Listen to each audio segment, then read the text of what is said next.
Hello friends, आज हम बात करेंगे कि किस प्रकार से पृथ्वी तीन तरह से थ्री डायमेंशंस में बटी हुई है। अगर हम स्टार्ट करते हैं इंग्लिश से, अगर हम इंग्लिश में भी देखें first degree, second degree, third degree, जब हम अपनी इंग्लिश ग्रामर वोकैबुलरी देखते हैं, comparative, superlative, good, better, best, इससे आगे कुछ नहीं होता। इससे अगर आगे कुछ करेंगे तो उसको फिर फर्स्ट डिग्री मान के फिर सेकंड थर्ड किया जाता है। Bad, worse, worst. तो हर चीज़ में तीन डिग्रीज होती हैं। जैसे डायमेंशंस हमेशा तीन होते हैं, जो हमारी ये जो प्रकृति है तीन डायमेंशन है।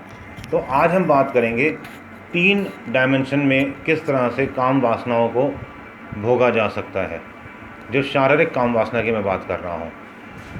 देखिए, सबसे पहले यदि हम बात करें कि दो शरीर होते हैं, मेल फीमेल। अब यदि वह काम वासना भोग रहे हैं और व्यक्ति और दोनों व्यक्तियों का भी आपस में किसी भी तरह का कोई मानसिक रिलेशन नहीं है, जैसे कोई प्रोस्टिट्यूट है, उसके साथ कोई कर रहा है, तो अब क्या है, वहाँ पर सिर्फ एक शारीरिक भूख को ही पूर्ति हो रही है। किसी भी तरह का वहाँ पर कोई भी मन से संबंध नहीं है, ना ही कोई लगाव है। दूसरे दृष्टिकोण से देखें, अच्छा, अगर हम इसको एक और दृष्टिकोण से पहले मैं बताना चाहूँगा आपको, शारीरिक, मानसिक, आध्यात्मिक, जैसे मैंने आपसे कहा था ना तीन डायमेंशन। तो अब पहला हमने देखा शारीरिक। अब मानसिक को यदि हम देखें तो मानसिक में क्या होता है, जैसे पति पत्नी हैं अथवा प्रेमी हैं, वहाँ पर जो लगाव होगा, वहाँ पर जो संबंध बनेगा, वह शारीरिक के साथ साथ मानसिक लगाव भी होता है। परंतु मानसिक लगाव में एक समस्या होती है। मन जो है हमारा, वह कभी भी एक व्यक्ति वस्तु पर टिकता नहीं।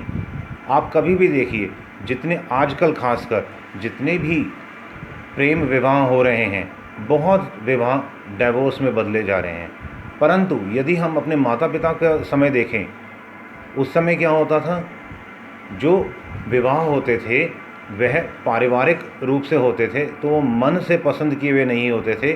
उनमें एक सामाजिक, आध्यात्मिक दृष्टिकोण भी देखा जाता था, खानदानों को देखा जाता था, दो खानदानों का मिलन होता था, उसके बाद विवाह होता था। परंतु आज यदि हम किसी का कहें अरेंज मैरिज है, तो अरेंज मैरिज भी या तो वो लव कम अरेंज होता है, अथवा वो अरेंज मैरिज होता तो है, परंतु वो मैरिज तक वो व्यक्ति आपस में, दोनों व्यक्ति इतने खुल चुके होते हैं कि विवाह के समय तक वह प्रेम प्रसंग बन चुका होता है, और फिर इसलिए भी एक कारण बन जाता है डिवोर्स का। क्योंकि मैंने पहले ही बताया, मन कभी भी एक जगह टिकता नहीं है, ये भागता रहता है इधर उधर, इसको संभालना पड़ता है। इसके लिए हमारे को बहुत मेडिटेशन करनी पड़ती, तभी ये संभलता है। तो दूसरा जो दृष्टिकोण मैंने, पहला था हमारा शारीरिक, दूसरा आ गया मानसिक दृष्टिकोण, जिससे हम शारीरिक संबंध बनाते हैं। तो इस तरह से यदि हम मानसिक संबंध बनता है, तो इसमें व्यक्ति शरीर के साथ साथ मन से भी जुड़ा हुआ होता है, तो इससे शरीर की भूख के साथ साथ मन की भी तृप्ति होती है। ऐसा नहीं है मन की तृप्ति नहीं होती, इसीलिए हम एक दूसरे से जुड़े भी रहते हैं बहुत बार। एक और मैं बात बताऊंगा, जब हम फाइनल स्टेजेस पे होते हैं शारीरिक संबंध पे, तो उस समय आप यदि ध्यान दें तो आप हमेशा एक चीज़ को ऑब्ज़र्व करेंगे कि हमारा जो मन स्थिति होती है वो बहुत ही एक गहरी शून्यता में चली जाती है।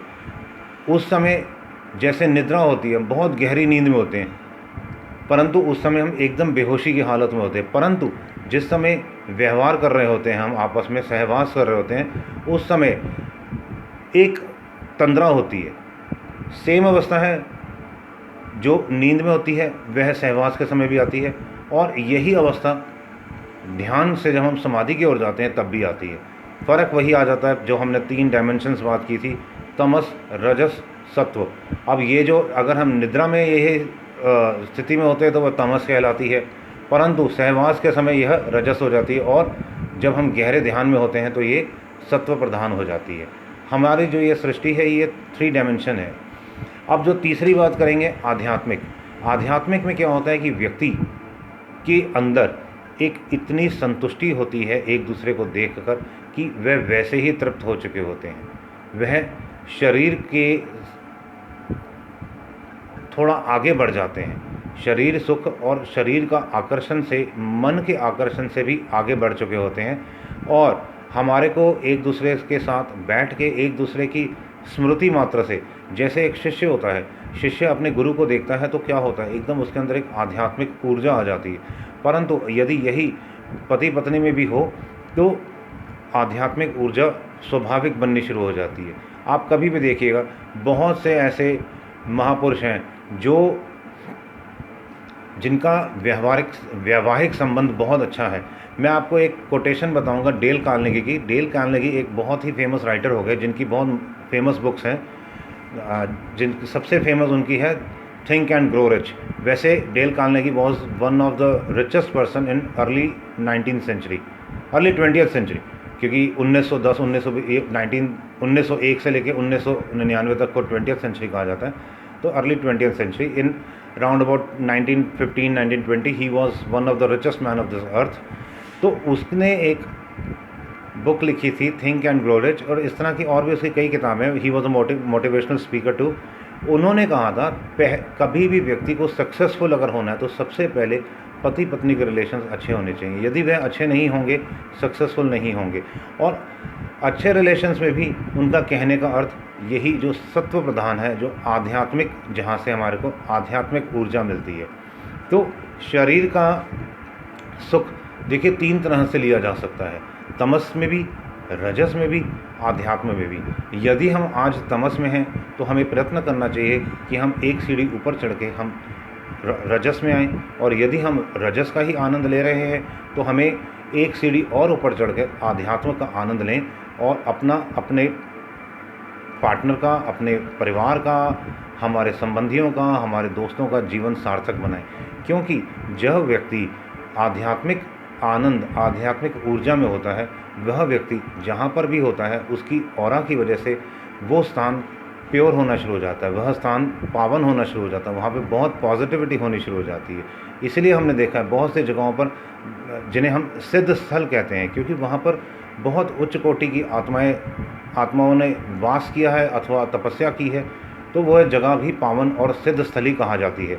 तो इसी प्रकार हम भी अपने आप को आगे बढ़ाएं और ऊपर उठाएं, खुद भी उठें और समाज में हर किसी को उठाएं।